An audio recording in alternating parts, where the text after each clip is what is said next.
Hello, it's me, Lorenzo Buttram Hubbard, the Gay Socialite. Hashtag the Brickle Socialite. Hashtag I'm Lorenzo bitch. Anyway, today I decided that I was going to do a special blog because there is something that has been bugging me since last week's blog and I cannot get it off my mind. So anyway, you guys remember that last week I brought up the topic when I had on the beautiful Taina Hamilton. And we were talking after we talked about our skincare and all of the things that we do to stay beautiful. Anyway, you guys will remember that we started talking about something happened to some friends of mine who were here on vacation, and they came to a particular place that I hang out, and they wouldn't let them in. And they told them that they had to have, now mind you, this was a gay couple coming to have dinner. This is a restaurant that kind of gives you a party atmosphere. So they told them that they had to have a female with them or they needed to buy a bottle. Girl, I was furious. To say I was furious is an understatement. Did not stay. One of the owners was at the door. Just to recap, one of the owners was at the door, and he is the person that actually made that decision, that was making that dumbass decision. So I left. And I'm friends with one of the other owners. And that particular owner, I called him, told him what happened. This is after I left. And we spoke the next day, and he was furious as well. So out of fairness to that particular establishment, it is only fair to say that you can have various owners of a particular establishment, and they have different politics, and some people might be not so wise, and some people might be really smart. But anyway, that opened up the door for me to talk to Taina on last week's show about that particular incident, and then the discrimination that happens in different places and clubs, and I don't like it. And my constitution is strong. And I want you guys to know that, even though I am the gay socialite and I am the brickle socialite, and I can get in anywhere, and literally the ropes move back, and I can just walk straight in the door, and it's that type of experience. I have been guilty, I must admit, of not necessarily thinking about when I walk in, why is there still a line outside, or why are there still people outside? Sometimes I don't think about that. I just walk in. I'm not thinking about why there are still people outside. And but when I say my constitution is strong, there is a particular gay club here in Miami that is one of the top gay clubs in Miami. And we'll call it Gay Bar Club. And it's the largest, probably the largest. It's been around a long time and has all these different levels and rooms to go to, so everybody goes there. But I had what I consider to be a racist situation that happened there, and I made sure that I brought it to.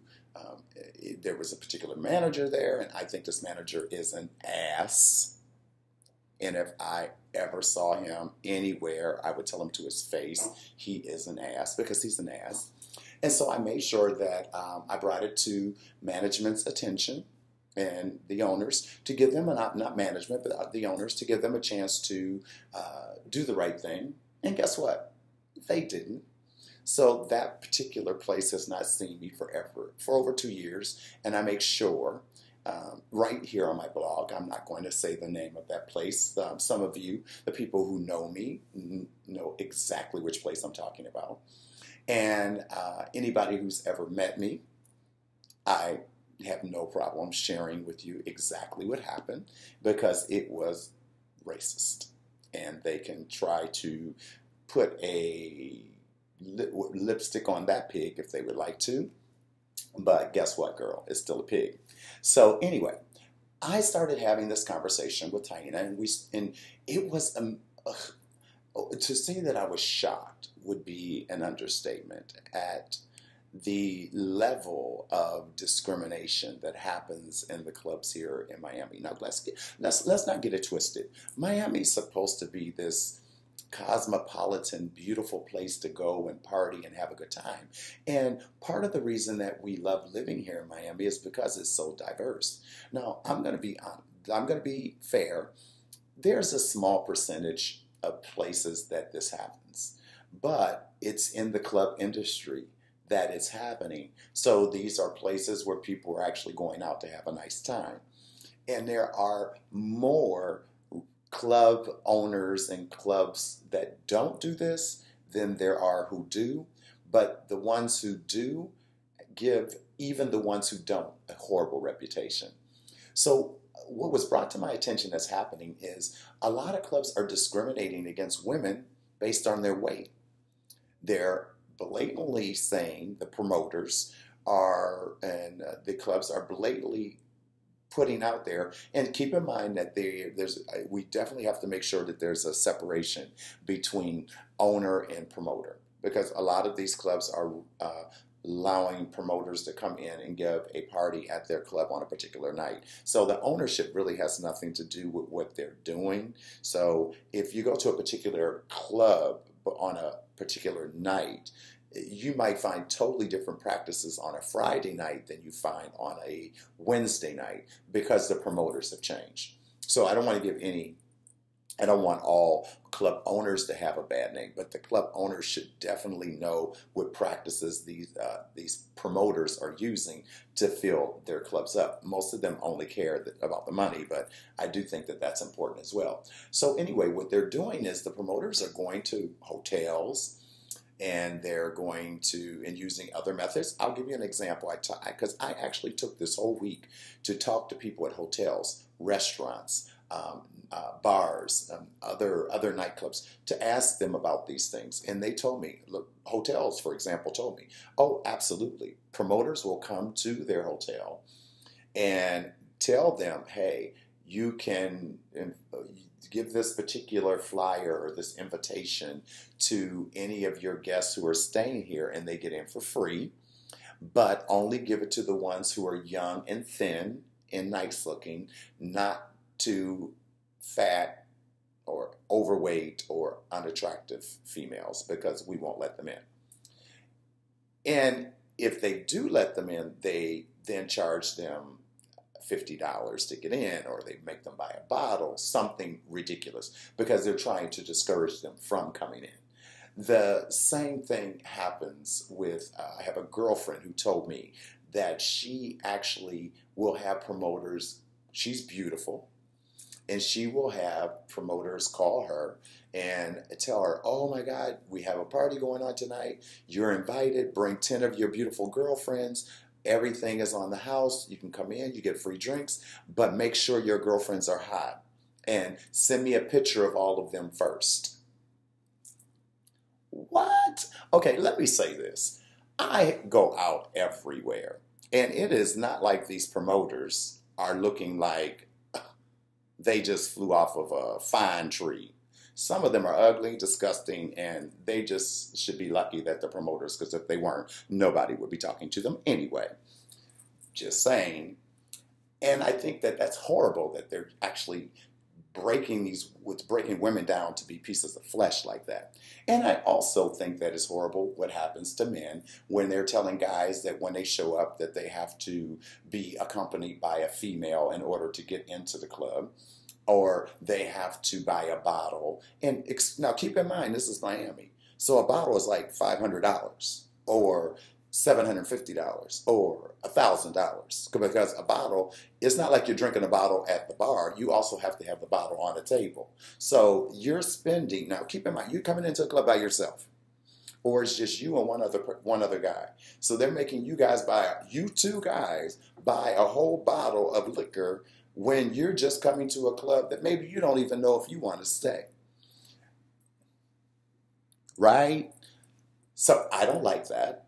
I did take time, out of fairness, because I'm fair, I did take time to talk to some managers and people who actually work on the other side, and they did explain to me part of the reason and part of their logic of why they actually try to make sure that their clubs are not a sausage fest, because sometimes they have conferences in town and they have all of these guys that are there and then there are no females, so they have to use really creative ways of getting females to come out because the men are already there.